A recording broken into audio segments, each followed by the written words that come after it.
In 1963, the Cold War between the United States and the Soviet Union started to escalate, and the dropping of another nuclear bomb looked imminent. Realizing that humanity could be wiped out, the then US President John F. Kennedy came up with a secret plan to ensure its survival. He, along with the help of a group of scientists, launched a large spaceship called the Ascension. This spaceship housed 600 volunteers, and the mission was to colonize a planet in the Centauri Proxima. The journey is set to take 100 years, so the mission is set out to be a challenging one. The scene then cuts to 2 generations later. The spaceship is now filled mostly with the grandchildren of the original 600 volunteers. However, the basic surroundings still feel like the 1960s. It has been 51 years since the spaceship was launched, and to commemorate this special day, a party has been thrown. Looking at the inhabitants, including Chief Executive Officer Aaron Gold, it is clear that the mission has been a success so far. They seem to have become accustomed to the norms of the spaceship. However, life is not so simple for everyone aboard the Ascension. The wealthy and affluent families are given good job positions and live on the upper decks, while the poor are limited to the lower decks. Meanwhile, a young woman named Lorelei is seen picking up a package from a shady-looking butcher. She then goes swimming at the ship's artificial beach. Unfortunately, after a while, a little girl named Krista finds her dead body and starts screaming.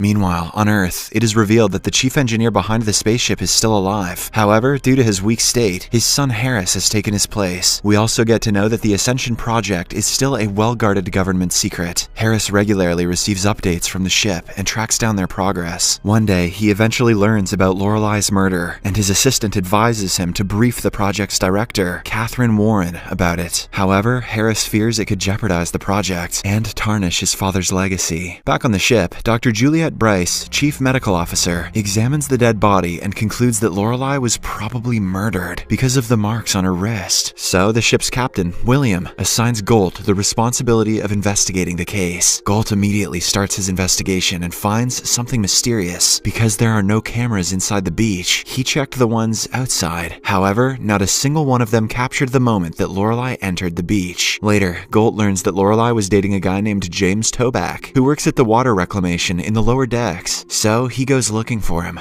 but to no avail. The same day, forensics experts reveal that Lorelei made love some hours before her death. A small puncture is also found on the roof of her mouth. It is revealed to have been made by a special bullet, which was powerful enough to kill her, but not to pierce through her skull, and eventually the spaceship. This alarms Golt, as officially there are no guns on board the ship. Immediately, he discusses the updates with Captain William. The latter is equally shocked, as no guns have been seen in 51 years, ever since the ship left Earth. On the other hand, the little girl Krista is admitted to the medical center as she went into a state of shock after discovering Lorelei's body. She continuously claims that someone's watching her. With days passing by, she begins to recover but starts making wild claims. Krista alleges that there's no life in space, so they should return back to Earth. She also alleges that Lorelei was afraid of someone because of something she had found out. It appears as if the girl can see things that others can't. Golt eventually apprehends James Toback and forces him for answers. The latter admits that he was with Lorelei on the day she died. However, she abruptly left after they got into an argument. Toback also reveals that he didn't make love with her before her death. After the revelation, Golt takes him to the beach and the two start looking for clues. Suddenly, they stumble upon a secret passage, which was apparently used by Lorelei on her death day. This explains why the CCTV cameras outside didn't spot her. In the next scene, Golt and fellow officer Duke, who also happens to be Lorelei's brother-in-law, inspect the alternate beach entrance. It is a dark alley, but they ultimately locate the spot where she was murdered. As the two continue searching, they also find a book with maps of the water filtration system and nav computer blueprints. It turns out the nav computer crashed a month ago, and the water filtration system also went offline a week ago. This clearly proves that they were sabotaged. Captain Williams suspects that the saboteurs want to force the ship back to Earth. Duke and his men then perform a raid of the lower decks. There, the butcher from earlier, Stokes, opposes the raid and instigates a fight. However, before someone gets killed, an alert starts going off, which reveals that the ship is heading towards a massive radiation storm. Because of this, radiation protocols are put into immediate effect. Radiation protocol in effect.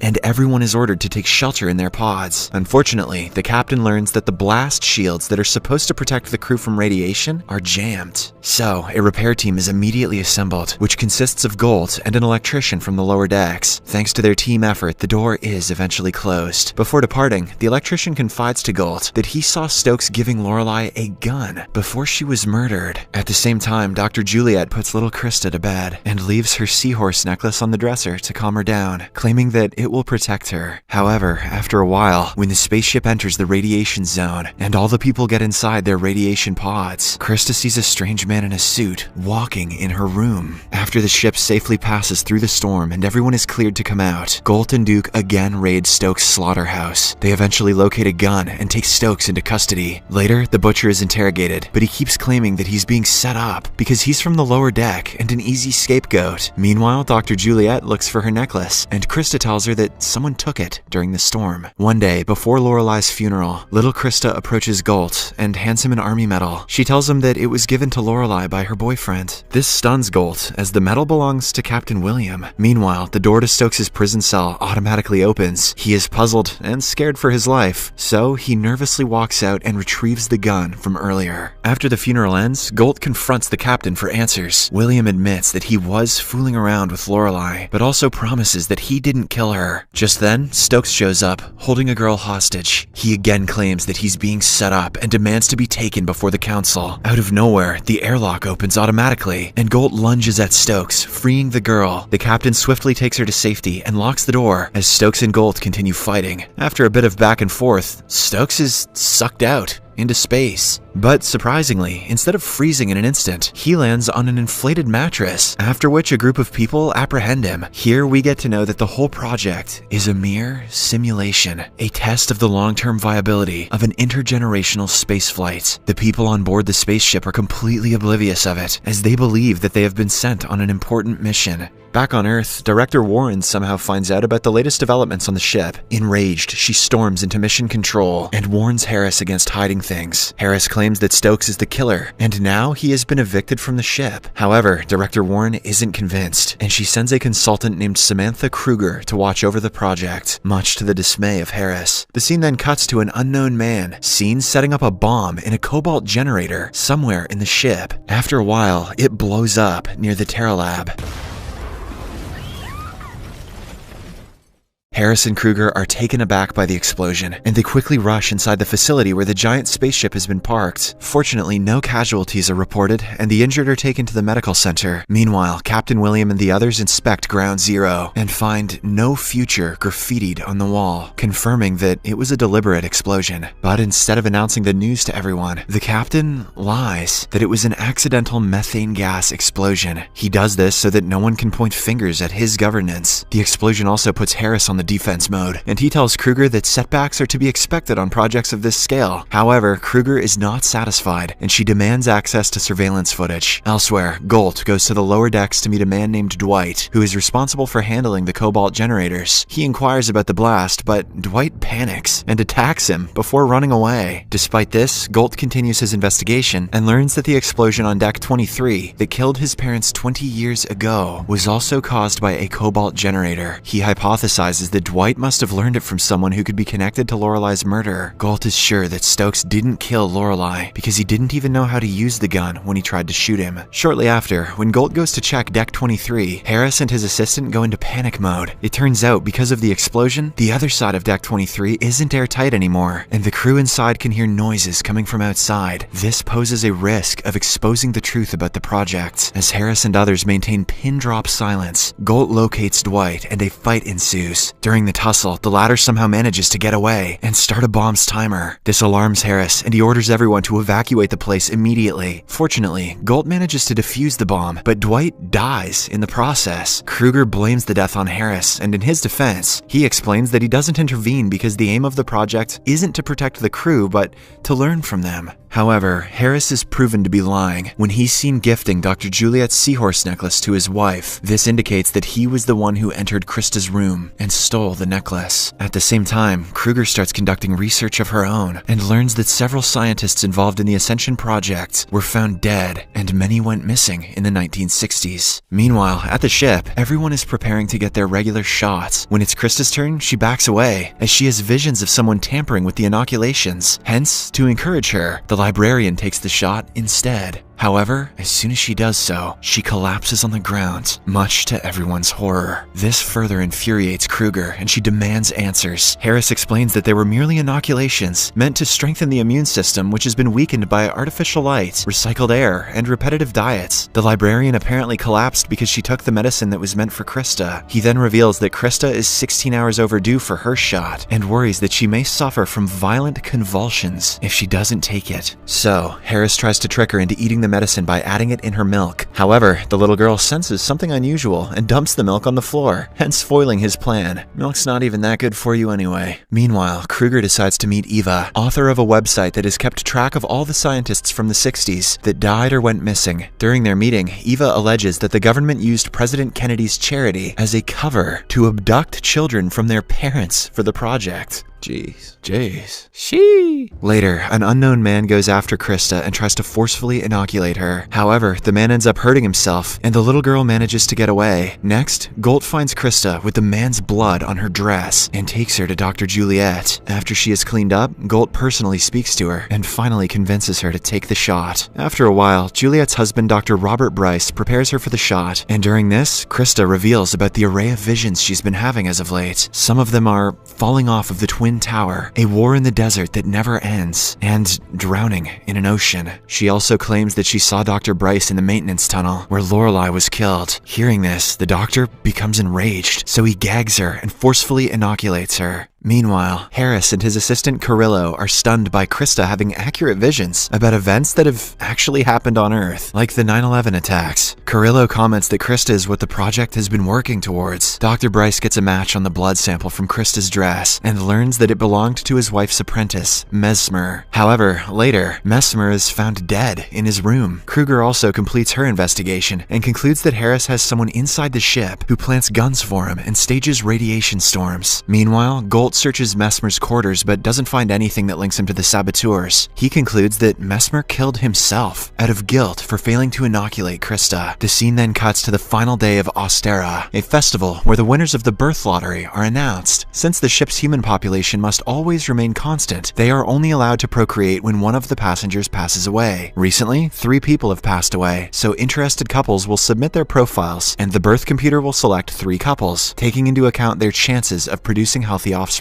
Soon, the names are announced. Among the winners are Officer Duke and his wife. Meanwhile, Krista notices a woman outside of her quarters, so she wanders out, following her. The woman leads the girl to the party, and she is revealed to be none other than the ghost of Lorelei. Just then, someone starts playing a video of Captain William having coitus with her, and everyone in the room gasps while Krista starts screaming uncontrollably. From the control room, Harris watches everything go down. He rolls back the footage and notes that Krista started reacting before the tape even started playing. It seems as if the little girl has the power of seeing the future. Harris is amazed, and he calls it morphic resonance. Apparently, his father had predicted that it would take 3 generations for someone on the ship to develop morphic resonance. On the other hand, Kruger pretends to be interested in the fertility lottery and uses it to steal the keys to Stokes' cell. It's revealed that the couples who procreate without the fertility computer's blessing are ostracized by the crew, and they are moved to the lower decks with their children being labeled unclaimed. Later, Kruger submits a report highly critical of Harris, and this prompts Director Warren to show up again. As Harris argues with Warren, Kruger sneaks to Stokes' cell, but the latter attacks her and holds her hostage. As he drags her away, he finally discovers the truth about the Ascension. This stuns Stokes, and he starts having a mental breakdown. However, Kruger calms him down and asserts that they must escape before they are spotted and killed. She also claims that she wants to help him because the whole project is unethical. When they reach outside, Stokes breaks into tears, but Kruger encourages him to collect himself. Soon, they are approached by a guard, and they team up to neutralize him. Kruger gets injured in the process, and Stokes goes to the nearby store and fetches medical supplies at gunpoint. Afterwards, the two drive to a motel. In the next scene, Warren and Harris learn about the escape, so the former calls an armed contingent contingent from the TC Group, a billion-dollar conglomerate. It turns out the project was actually funded by this group, and they are not happy with Harris hiding things from the company. The group effectively terminates him from his position. Harris panics, as he is aware that this means his death is near. He pleads with Warren to give him a second chance, but in vain. However, she decides to keep his assistant, Carrillo, as it was him who exposed Harris to her. Aboard the ship, Duke learns that Galt has started investigating his wife for the murder of Lorelei, so he loses it and heads to the beach to confront him. At the same time, Krista again starts to have a vision. She foresees a violent fight between Duke and Galt, so she immediately heads to the beach. Worried, she inadvertently uses telekinesis to electrocute Duke and get him off of Galt. However, she soon loses control of her power and ends up sending current through the ship, shutting it down in the process. Warren blames Harris for the incident and orders her henchmen to get rid of him immediately. Scared, Harris starts explaining about Krista and how she has developed morphic resonance. This excites Warren, and it's confirmed that the main purpose of the mission was morphic resonance. Wasting no time, Harris and others rush back into the control room and learn that every system, including the backup generators, connected to the ship have gone offline because of the electrical surge. Although the ship is out of power, the faux stars are still illuminated, and Harris explains that his father hardwired the starlights into the ship's nuclear reactor in order to ensure that the illusion would never be shattered, even in the event of a power outage. Harris then suggests using the ship's nuclear reactor to bring the system back up. On the ship, Toback gets a faint TV signal and reports it to Dr. Bryce. However, the latter dismisses it and sends him to look for Nora. Immediately after Toback leaves, Dr. Bryce pulls the plug on the screen. This reveals that he is aware that this whole mission is fake and that he is in cahoots with Harris. Meanwhile, Kruger meets up with the author from earlier, Eva, and explains everything to her. She then reveals her plan to flee abroad and claim asylum before exposing the whole Ascension project. Eva tries to discourage from fleeing, and this is when Kruger realizes that the author is also working for the TC Group. Eva also comes clean, and the next second, she shoots Kruger dead. She then goes after Stokes, only to realize that he has run away. Meanwhile, the crew scrambles to get the power back up inside the ship, and as a result, the oxygen also continues to dwindle. Captain William and Galt go to the lower decks to get the carbon dioxide scrubbers back, and Viandra becomes the captain in charge. To send everyone into their pods to save oxygen, she announces radiation alert protocols. Harris concludes that the chances of getting the scrubbers back online is extremely low. Therefore, Warren decides to send her henchman, Medici, inside to get Krista out before she suffocates to death. Meanwhile, William and Galt realize that the scrubbers are beyond repair, so they decide to retrieve lithium dioxide and manually spread it throughout the ship as carbon dioxide changes into oxygen and water once it comes into contact with lithium dioxide. On the other hand, Krista senses that someone is coming to take her. Dr. Bryce confirms this, saying that some very bad people are coming. This makes Krista roll her eyes, and she confronts Dr. Bryce about his bad actions. Lo and behold, it's then revealed that it was the doctor who killed Lorelei after she learned the truth about the mission. Galt and William successfully spread lithium dioxide throughout the ship with the help of large ventilation fans, and they restore the oxygen levels. Just then, Medici arrives, and Dr. Bryce tries to stop him, but the goon easily removes him from his way and proceeds to take Krista away. Galt then starts seeing Lorelei, and she leads him to Krista. It turns out Galt has also developed resonance. He attacks Medici, and a fight ensues. Krista again uses her power, and shockingly, she makes both Galt and Medici disappear into thin air. Seeing all this, Warren panics and tries to contact Medici through the radio. She walks closer to the spaceship, and taking advantage of this opportunity, Harris pushes her into the ditch and kills her. The show ends with Galt teleporting to an unknown planet.